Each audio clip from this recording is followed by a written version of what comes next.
scandal is real. It's not pretend, it's real. The IRS scandal is not just a boneheaded bunch of bureaucrats in some remote office, contrary to what the President of the United States told the American people. The IRS scandal is not over. It is continuing to this day, and the Department of Justice investigation is a sham. We filed for tax-exempt status in October of 2009. And besides cashing our check for our filing fee, we did not hear from the IRS again until June of 2010. And we didn't hear from Cincinnati. We heard from Washington. And I have been doing this a long time, and I have never seen anything like it. And to say that it was boneheaded mistakes is to treat all of these people with utter contempt and disrespect.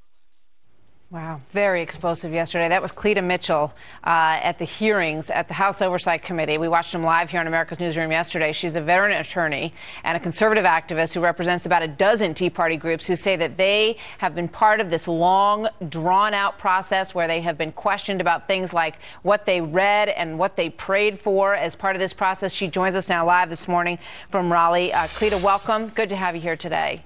Thank you so much for having me, Martha. You know, one of the biggest headlines that came out of your testimony yesterday was that you said, look, this is ongoing. It is still happening. How do you substantiate that? Well, last summer, the IRS Acting Commissioner Danny Werfel announced to great fanfare that they were going to cut a deal with the hundreds of groups that were still awaiting tax-exempt status after 3 years, 2 years, 4 years, and offered this deal to many groups whose applications were still pending, which I couldn't advise anyone to accept because it created things that absolutely are not true and that are not in the IRS regulations that people would have to agree to. But so you had groups that didn't accept the deal. I had 2 clients who did not accept the deal, and both of those groups received additional letters with the more burdensome information that we're now going on 3 and 4 years that we had to submit responses to in the fall. One of the groups just got its C4 recognition in November, and the other group, the Tea Party Patriots, who applied in December of 2010, they still don't have their tax-exempt status. So they're still waiting. They're still embroiled in all of this. Waiting. And as you say, they've gotten new requests for more information. Correct. I'm curious, what kind of things, you know, as an attorney, what kind of things did Danny Werfel ask them to agree to go ahead and get their tax-exempt status that you say you would advise them, no way, you cannot possibly say yes to that? Well, the 2 things that were the most troubling, number one, that the organizations would have to agree that they would never engage in more than 40%. They would never spend more than 40% of their activities on political activities, 40%. Well, that's not what the law says. The law says a majority cannot be spent on political activities. But the second thing that they just made up out of whole cloth, which they're now trying to make permanent in these new proposed regulations the IRS issued after Thanksgiving, and that was that organizations would have to capture the value of volunteer activities. Well, there's nothing in the law that explains how you do that. In fact, these new proposed regulations would require organizations to count the value of volunteer activities. What do you do? Now, how do you do that? Are there liberal or progressive groups that have received this same information who also have applications pending who have been told, you know, by the way, no more than 40% on political activity and you need to quantify your volunteers?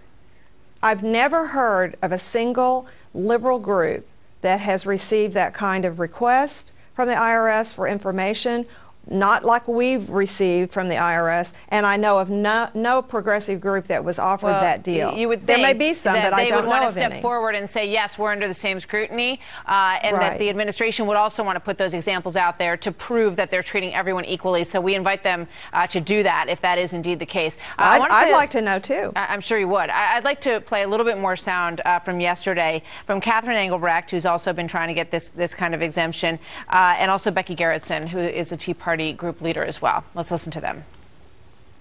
It certainly gives one pause to think that there is interagency collusion against private citizens. It is the weaponization of government. Lois Lerner took the fifth for a reason.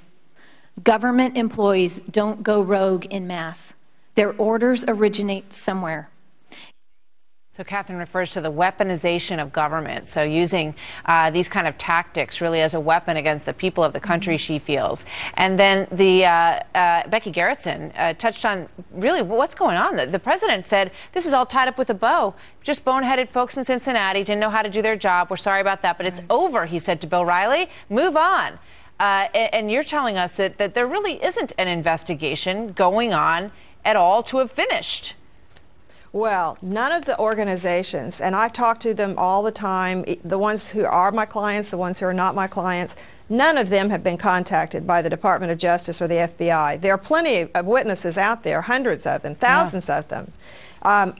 Interestingly enough, after I submitted my testimony on Tuesday to the committee, and we had to say in advance of the hearing, 48 hours in advance, what we planned to testify about, and we had to submit it in writing. Within 2 hours after I submitted my testimony, I had my first phone call from the Department of Justice asking to talk to me later in the week. I'm supposed to talk to them today, as a matter of fact. But I've been very outspoken about the fact that they haven't talked to any of the victims, the witnesses, and they should have started there. Last May. It's incredible. So you finally got a phone call from the Department of Justice once you put it out there that you were about to go in front of this committee and say, look, folks, this isn't over. This is still happening. These groups are still being subjected to this kind of behavior. And suddenly you got your very first phone call from the Department of Justice. Now, I want to ask you about another thing that happened yesterday with Congressman Elijah Cummings, who you claim has intimidated you. That's a serious charge. What do you plan to do about it? And what was his response? Well, not me, but my client, Catherine Engelbrecht, at True the Vote, beginning in the fall of 2011 or 2011, Congressman Cummings sent letters, repeated letters, to True the Vote, demanding that they produce documents to him, that they justify to him the work that they were doing. The organization trains people to be election poll watchers and encourages people to get involved in the election process to ensure the integrity of our elections. And True the Vote really began to be targeted by the left and Democratic members of Congress. The White House counsel, Bob Bauer, wrote a memo attacking True the Vote. I've spoken to their national meeting. These are normal people. We got to go. Cleta Mitchell, thank you so much for being here. We're out of time. I hope we'll talk again. Thank you very much. We're going to take a quick break, and we will be right back with more.